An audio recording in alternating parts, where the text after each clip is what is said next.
Hello and welcome to the AeroVee engine assembly video series. I'm Joe Norris at Sonex Aircraft LLC. In this series of video segments, we are going to walk through the assembly of an AeroVee engine. We'll be following the sequence called out in the AeroVee assembly manual. The manuals get updated much more often than the video series. So if there is a case where the manual and the video series disagree, your manual that came with your engine is the guide for you to follow. But in general, all of the steps that we have in the manual will be shown in the video series. We hope you enjoy the video series. We hope you enjoy putting together your AeroVee engine, and we look forward to seeing your airplane flying. Other items that need to be installed after the engine is mounted on the airframe are your starter and your exhaust system. The starter mounts to the back of the accessory plate in this location here.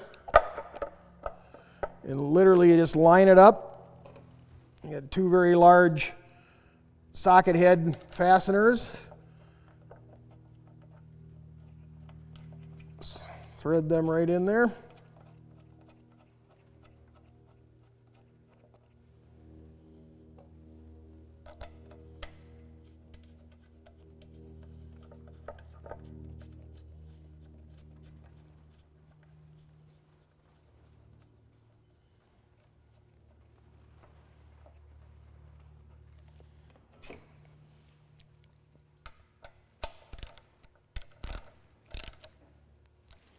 Snug those up with our wrench.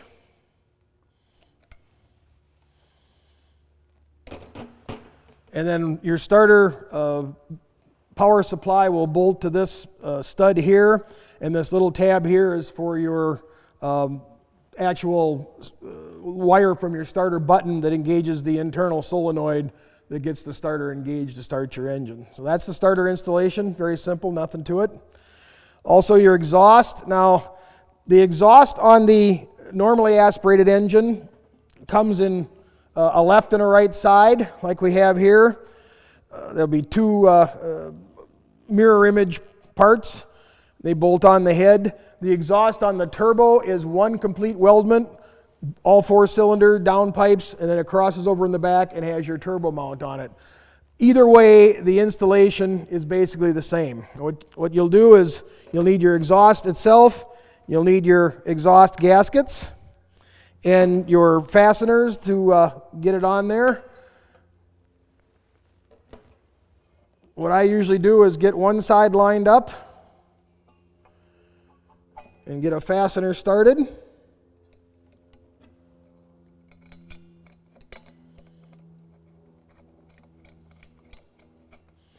And then you can come over to your other side. Get your gasket slipped in there.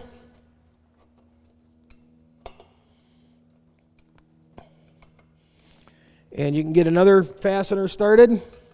Sometimes it can be a little bit fussy to get the gasket and the flange on the exhaust aligned with the head.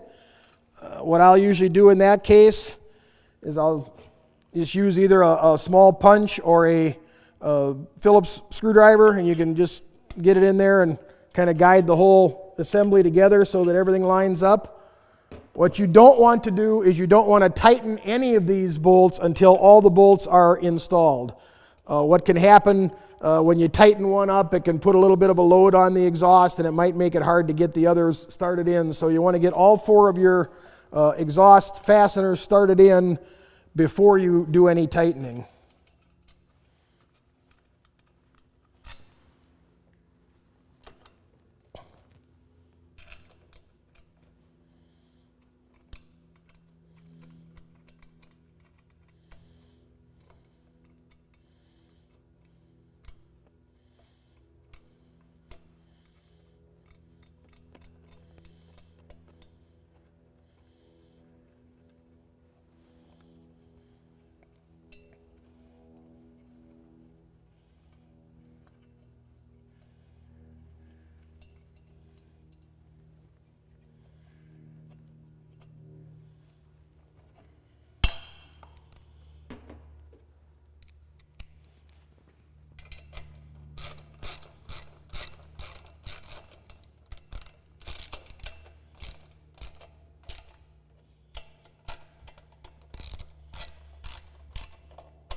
It is especially important when you're installing the turbo exhaust not to tighten any of the fasteners until you get them all in. The turbo exhaust, having all four headers on one weldment, there is some shrinkage and warpage when they weld the weldments, so sometimes you have to get your helper to help you get everything aligned. If you leave the bolts loose, there's a lot more room to get everything lined up and get your bolts in before you tighten anything down.